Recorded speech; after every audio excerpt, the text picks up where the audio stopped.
Welcome back to the Telleion MIS tutorial. Today's session is going to concentrate or focus on the um, a step-by-step guide to the compensation management. This is how you can initiate a payment structure for all your employees, um, generate pay slips, formulate salaries, and then also have a compensation manifest sent to your payment bank. So let's get started. So here I'm going to log in as Blakes Anderson. I'm presented with the Telleion interface for the um, modules that I have access to.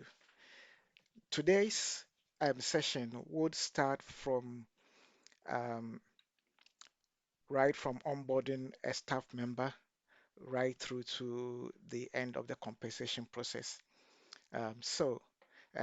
Here I would go access the profiles and then go into contacts. I'm going to create a new staff member, so I'm going to start with interested contacts where we don't have any item here. So I'm going to start here and um,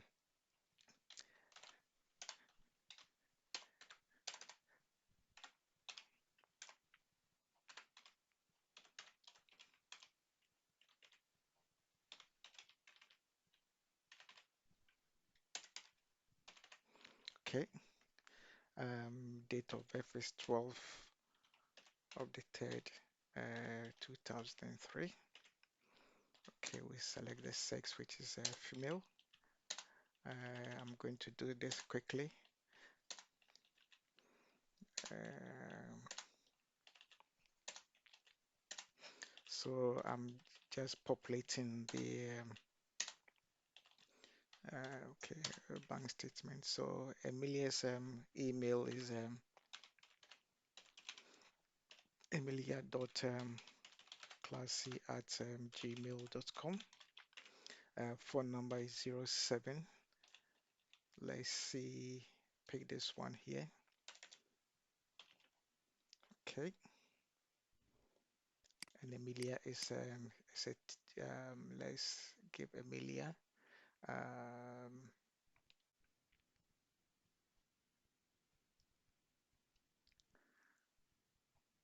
okay, let's use a teacher. Her address is number 67678. I just rest it.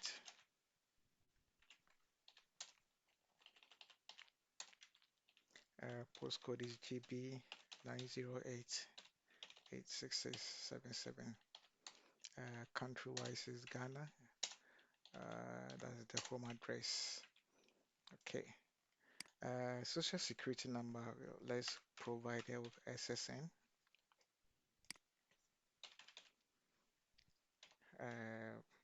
44569786. Okay. Account number is 678, sorry, 6766, let's say 908.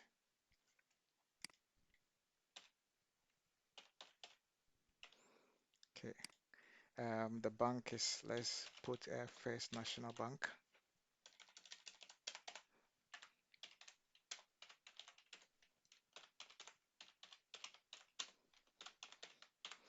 Okay. So we can save this record for Emilia. Now we need to proceed to the onboarding stage. So we create a staff membership and then we save that and save that as well. Now we kind of need to refresh our repository, and therefore you can see that Emilia's name is now on the registered contact list. From here, I would access the staff list here and then I'm going to assign Emilia's employment contract. So I click new contractor. Let's provide Emilia with a job class of resource teacher, and then the role of let's say a counselor. He's got a qualified teacher status, and her employment is starting from let's say let's give it today. Associated with, let's say, design and technology. I'm going to save the record again. Okay, now I'm going back to set the salary framework.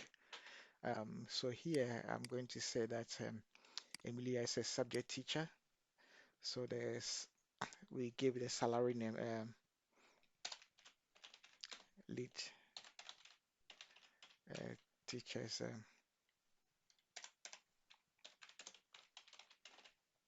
salary. And that is basic already set for all the teachers to have a basic salary of 1980 cities. Emilia is a new hire. Once provided that, also let's take into consideration that this start date would mark the beginning and the end date of the payment regime. So if you want to end um, a payment for a particular staff member, these dates here should be in the past. Okay, we'll come to that afterwards, but we can save the record. Um, Save it and then save it now. So we've registered the salary framework for Emilia.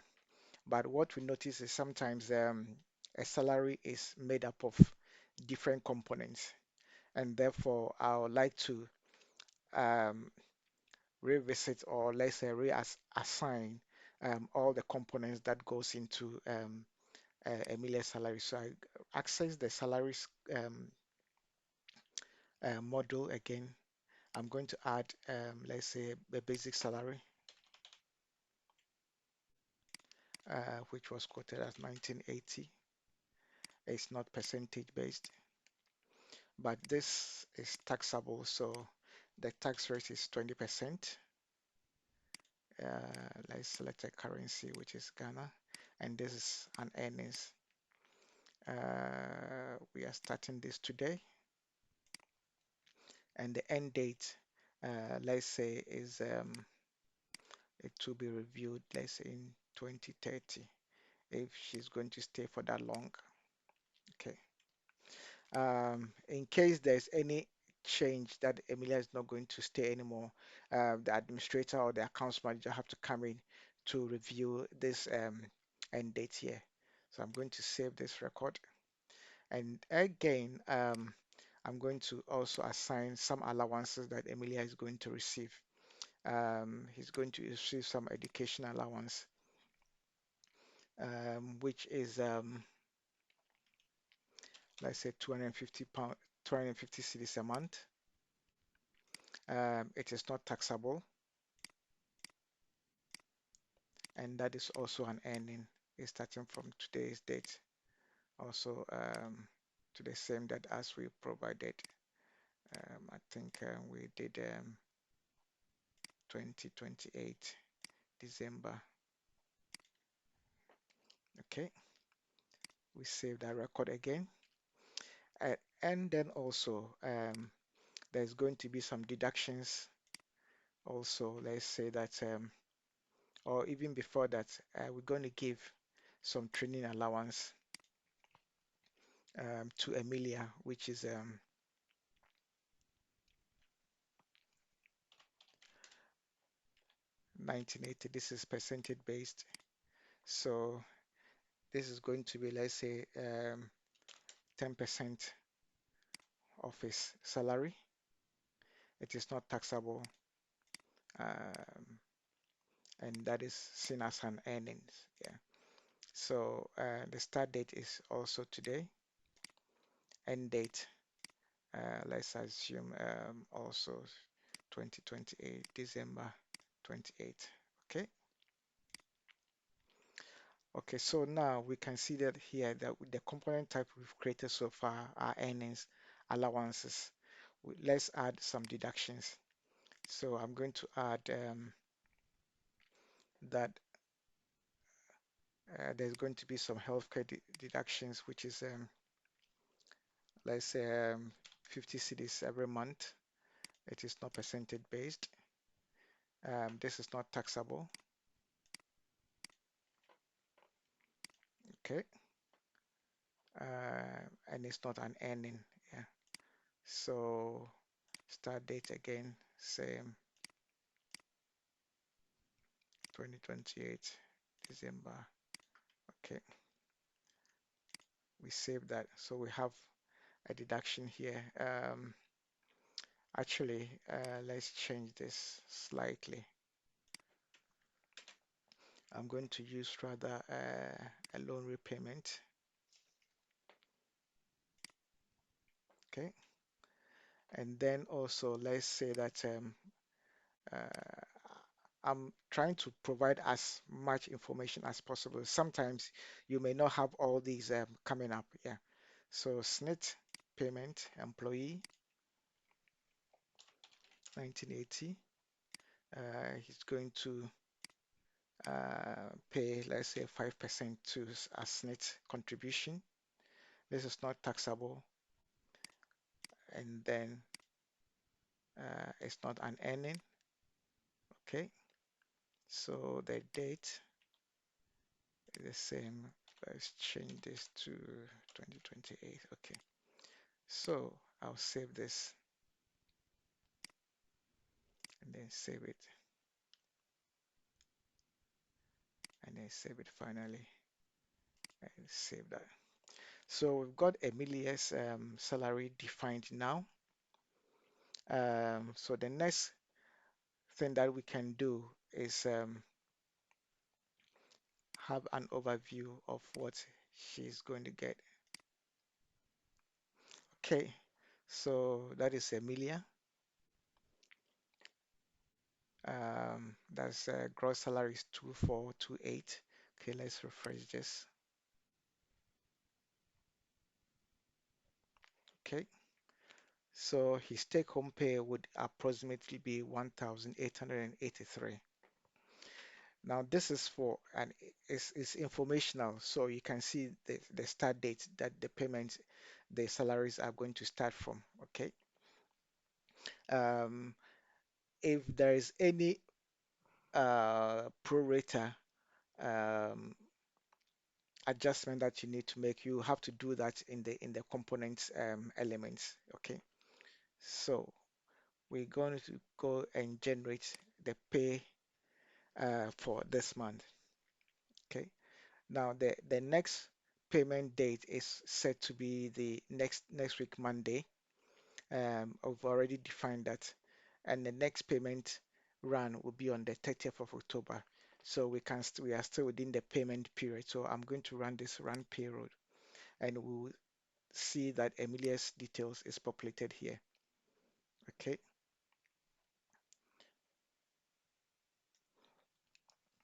Okay. So we need to we've just done a bit of review to the deduction amount for Emilia to 198 because we realized the value was too big, arbitrary. So I'm going back to generate the pay run now. So